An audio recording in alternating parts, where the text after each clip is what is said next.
Hello, welcome to Special Maths Academy. My name is Pius Honor, and today we'll be looking at Nigerian fourth round Olympiad for the year 2020/2021 session.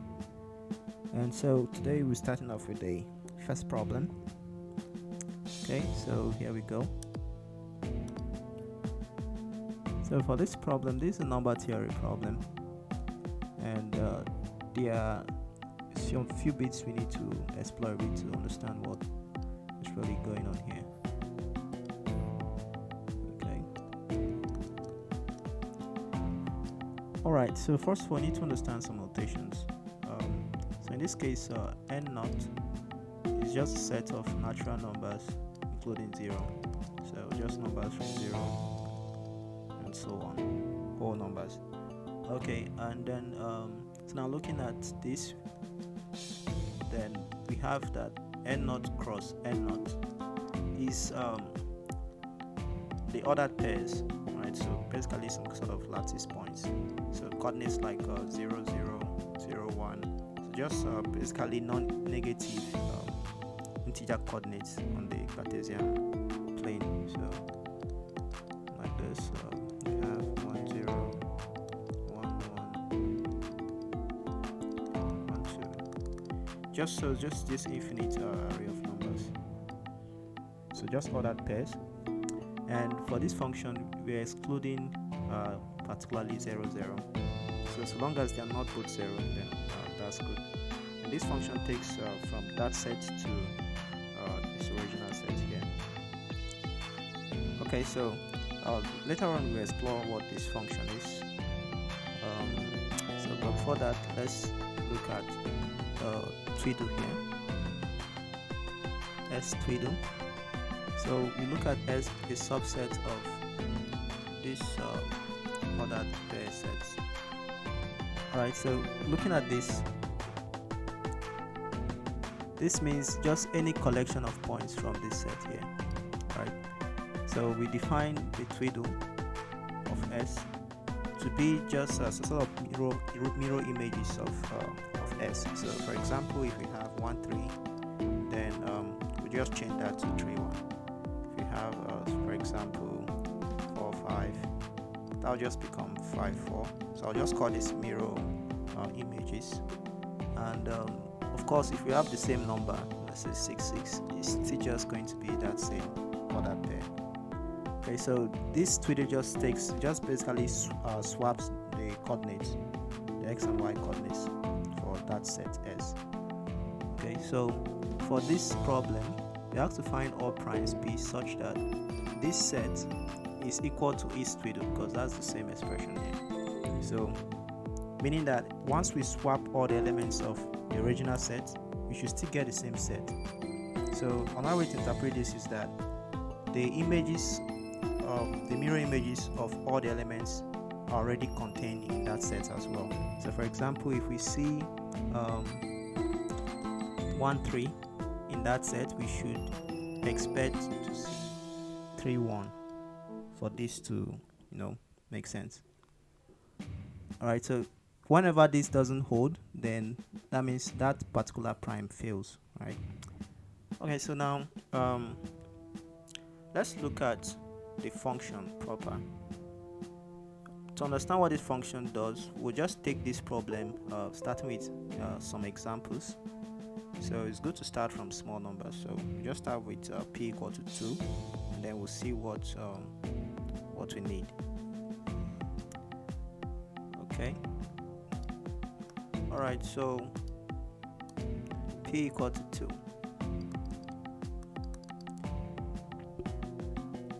For this this set given here, I'm just going to call it TP, or if you want SP, just go with TP.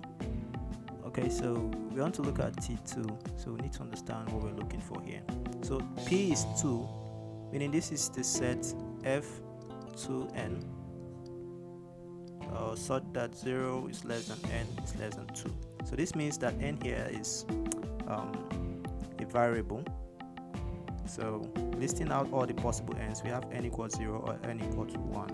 So this just breaks down to f21 and f20 and f21. So that's what this set is. So we need to find what this function evaluated at this coordinates, what it will give, and then we'll now check the twiddle of t2 to see if it works out. Okay, so now let's look at the function proper. We have that f of xy is equal to some new coordinates uv. So where the key equation here is x equal to uy plus v. So for everything to make sense, we have both u and v being non-negative, and then if we have options, then we can pick the minimal so the minimal v, and then if we still have options, we pick the minimal u. Okay, alright, so let's see. If you have f20, okay, it's supposed to be some uv where 2 equal to u times 0 plus v. So this is just simply 2 equal to v. So we don't really have a choice for v. V is 2 and it's non-negative, so that's perfect. But this doesn't tell us anything about u. So u can still be any non-negative integer. So the minimum one is now 0. So this means that f20 is, so u first, which is 0, 2. Okay. So because we've gotten this for this function to, if you take a twiddle for it to be the same as the original set, sorry, t2, then we expect the next one to be 20. So let's see if it works out like that. So this is uv such that 2 equal to u times 1 plus v. So that's u plus v.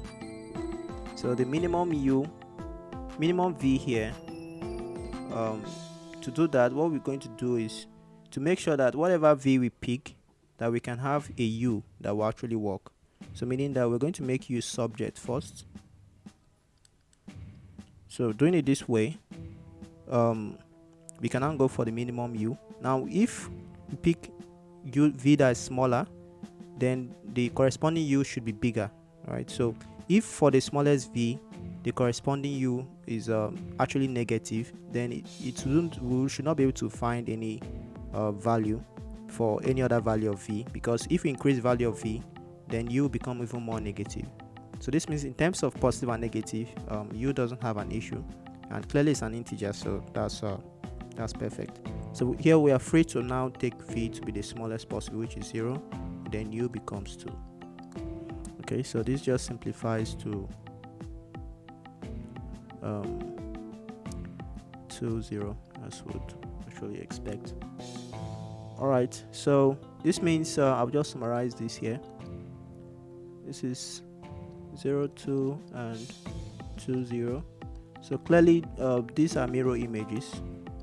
So if we take the mirror of t2, we're just going to get the same set. Let me just write it for the sake of clarity for this one.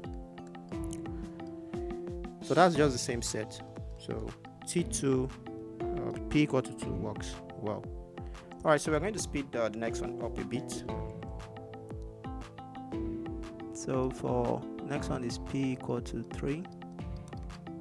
So we're looking at t3. So that is just going to simply be 3, 0, 3, 1 and 3, 2. So that's because n must be less than p. So stop at 2. Okay, so we just once again evaluate at each of these points. So for this one, to do that, we need 3 equal to u times 0 plus v. So v is 0, v is 3, and then u is 0. So this is very similar to what happened for the case of 2. And so at this point, once we have anything come at 0, we should be able to predict the result. Okay, so now moving on to the next one, 3, 1. So we have 3 equal to u times 1 plus v, or that is u plus v itself. And what we did before, we still do that. 3 minus v, and v is 0, u is 3. So this still work very similar to what we had before. It makes sense. So now we have one more. Okay, so let's evaluate this. So this is 2u plus v. So now if you make u subject, you see that we need 3 minus v to be even for u to actually be an integer. Like I mentioned before, in terms of being positive or negative, we don't need to really worry about that. So here we just find the smallest v where that makes 3 minus v even. So in this case, it's easy to observe that 1 will work perfectly, and corresponding u there would be 1. So once we can make u subject, you see that once we've chosen our v, we don't really have a choice for u. So the only place where we cannot make u subject is where the coefficient is 0, and that one we know how to handle it. So from this, it will become more straightforward progressing for the other ones. Alright, so just write the answer first. So this is 1 1, and once again, let me just write out this set. So it's essentially 0 3 3 0 and 1 1. So of course the first two, they are twiddle of themselves, so that's good. And the 1 1 is a mirror image of itself, so that completes it. Meaning if we take twiddle of t3, it's t3. So p equal to 3 actually works well, and we've gotten a bit more understanding on how f operates. So we're going to take at least one more prime to make sure nothing strange happens later on. So let's take t5. So for t5, need to take for 5 0 all the way to 5 4. Okay, so 5 0. Based on what we did before, we can expect it to be this, but let me just confirm. After this, we will not need to do that anymore. So here v vanishes, u vanishes, so v is just 5, and the smallest u is now 0. So that's perfect. Moving on. For this one, we should expect 5 0 as well. That's because we'll get u to be 5 minus v. So v is just 0. Now 5 2. So for this one, we need to work it out. After making u subject, very similar to what we had before, we need 5 minus v to be even. So the best way to do this is actually to take mode 2. Take this in mode 2. We need this to be 0. So solving this equal to 0 will give us the class. So v congruent to 1, and the smallest of that is just 1 itself. So this suggests that we can just simply use modular arithmetic to simplify some of these things. Okay, so in this case, v is 1, and when we plug 1 there, we get 2 here. Okay, let's see how this new one goes. So this time, this is going to be 5v over 3. So now we need 5 minus v to be a multiple of 3. Testing some values will give you what we want, but to build foundation for speeding up the process, we're going to do something similar to what we just did here. So the idea is that 3u is 5v, that's 5 minus v is a multiple of 3. So we expect that to be congruent to 0 in mode 3.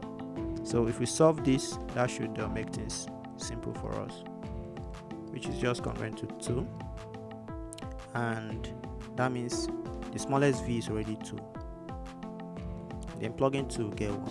So it's just, in fact, what we just simply do is we are taking, in this case, we just took 5 mode 3. That's to get v first, 5 mode 3. Here we took 5 mode 2 and so on. So that should work well for the others as well.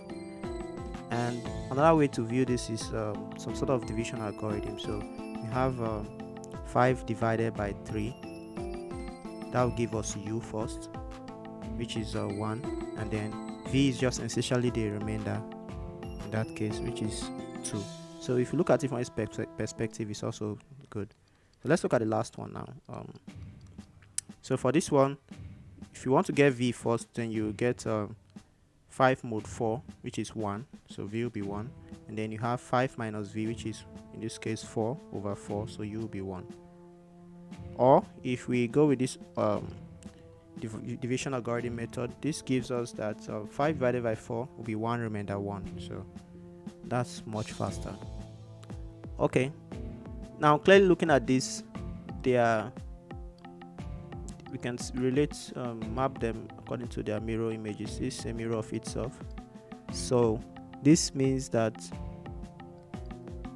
T5 Twiddle is the same as T5. So actually 5 works. There's no reason suggesting why this should always work. It looks like they pair up gradually, so let's look at one more. If it works like this, then we'll try to generalize from there. Okay, so for this we have T7, so start with 7 0 all the way to 7 6. Okay, so I'm going to do this one much faster. So this one is 0 7, the next one is 7 0. So those ones, they always work like this. Now for the others, we need to do just some little work. We use division algorithm now, so 7 divided by 2, that will be 3 remainder 1. Just continue in this fashion. So we divide 7 by 3 here, get 2 remainder 1. Divide 7 by 4, 1 remainder 3. 7 by 5, 1 remainder 2. 7 by 6, 1 remainder 1.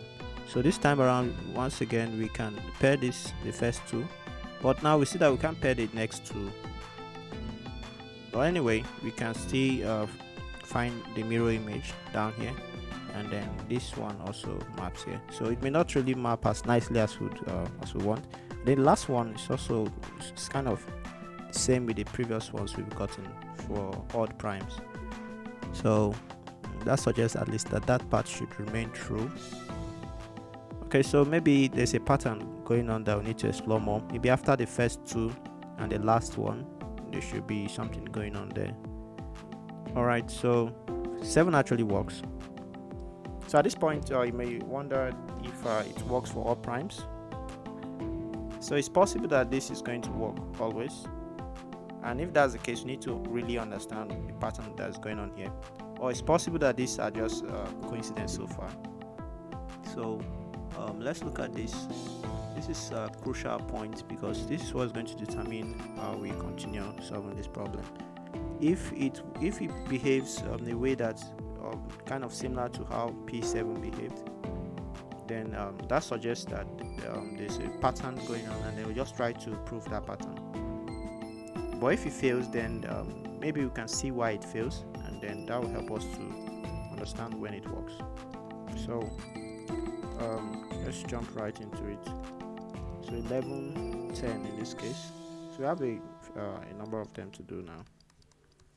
But anyway, now that we know that what this entails, it should be quite fast.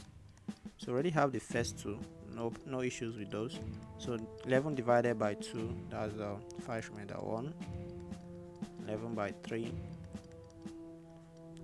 we get 3 remainder 2. 11 by 4 is 2 remainder 3. 11 by 5, 2 remainder 1. 11 by 6, 1 remainder 5. 11 by 7, 1 remainder 4. Okay, almost there. This 1 remainder 3. 1 remainder 2, and the final one, as we expect, is 1 remainder 1. Okay, so looking at this closely, let me highlight something. So we have these two matching up, 5 1, we can see 1 5. Let's see which other one. 3 2 2 3. So far so good. 2 1, you can see 1 2. Okay, so I think we can at this point observe some major differences. So we have 1 4 and 1 3 not having any pair. This one works out, of course. So 11 doesn't actually work in this case. So 11 doesn't work. But now we need to think about why it doesn't work or what went wrong. Okay, so we have 1 4. We don't have 4 1. Alright. And even for the ones that worked, the pattern doesn't seem to be straightforward. But there's something that if we look deeper we can observe that at some point it was easier to write out the function because we always have one remained as something and it was going down gradually. So at some sort of halfway point it's very predictable what we should get. So, and all this will be different, of course, and they're all starting with 1, so none of them should be a mirror image of the other one. So what this means is that at least everything here should have a mirror image before now, and that's where we have this failing. Okay, so if we count the number of elements we have here, apart from the special one that's last, we have 4 here. Apart from the first 2 already paired up here, we also have 4. So this is actually really halfway, and for this function, for this set to be equal to this twiddle, that means we really need every single function in this second half to have a pre-image in the first half. That's a mirror image in the first half. And simply what that means is that we expect a 5 1, we expect a 4 1, 3 1, and a 2 1. And since the numbers match, it means that this is all we should expect. I think that's a bit far-fetched for it to just happen always. So this means that the remainder should always be 1 whenever we divide. Meaning, the moment we got this, we were already p equal to 11 was not really going to work. Okay, so this has already suggested a way forward. So we're just going to use this and conclude. So actually, it doesn't work beyond 7. So the proof for that is so you can just take it as a claim. So you could break this down in different ways. So I want us to be a bit more straightforward, so we're just going to do something. So if what we said is correct, so that means when we start with xy, remember this is the highest one here, which is 11 minus 1 over 2. So if you start with xy, you should expect that there should be some xy where x here is p, right? Yeah.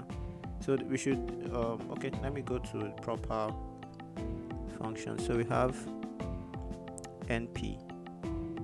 pn, sorry. Okay, so this should be equal to some uv, generally speaking. What we want to do is we want to find, because we expect for it to work, we expect some number comma 1 to be there, starting from this, which is generally speaking should be from p minus 1 over 2 downwards up to 2. So we expect all of them to appear in the first half. So we expect these numbers k comma 1, okay, where k starts from 2 all the way to p minus 1 over 2. So expect this to always work every time. And writing the equation out, so for this to really be true, at least that original equation must be satisfied. So we have p equal to kn plus 1. So that means p minus 1 equal to kn, and so it means that k must because we are trying to find a suitable n, so we'll look at this in terms of k. So this means that k must at least divide p minus 1. So this means for this to really work, we expect k to divide p minus 1 for every k less than p minus 1 over 2. Because clearly when k is 1, it already works. So we expect that for every k less than or equal to p minus 1 over 2, that it must be a factor of p minus 1.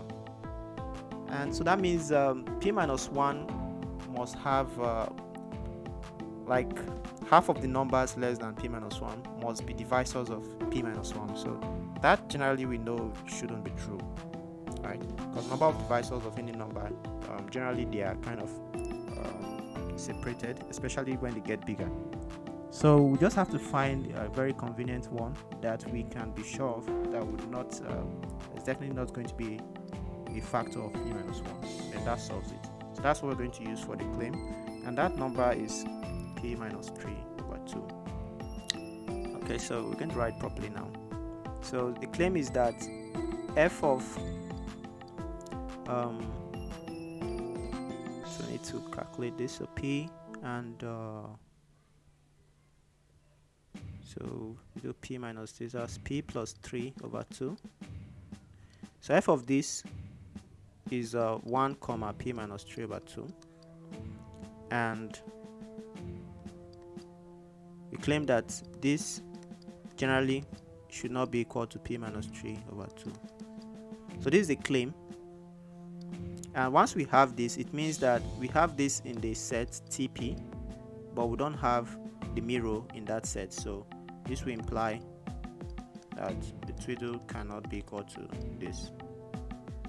Okay, so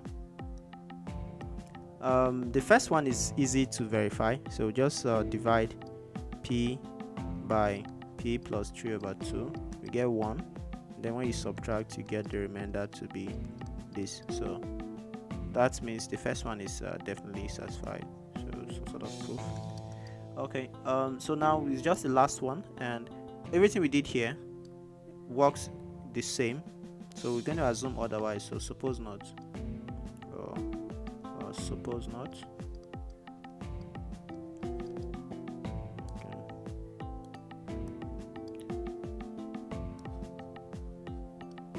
Alright, so we're going to suppose not, and then the idea is to get a contradiction. So suppose not. Then we have this equal to p minus 3 over 2 comma 1 some n, of course in the right range. So that means that, like we concluded before, p minus 3 over 2 must divide this. Okay, and multiplying through by 2, you get p minus 3 must divide 2p minus 2. And this means that by subtracting 2 times the divisor, you get this minus 2p minus 6, and when we do that subtraction, we get p minus 3 must divide 4. So this has really limited the possible p's we can have. So this is either 1, 2, or 4, and if we consider negative ones, we could have a minus 1, minus 2, minus 4 possibly. So let's look at p. So we have 4, 5, 7, then for minus 1 we have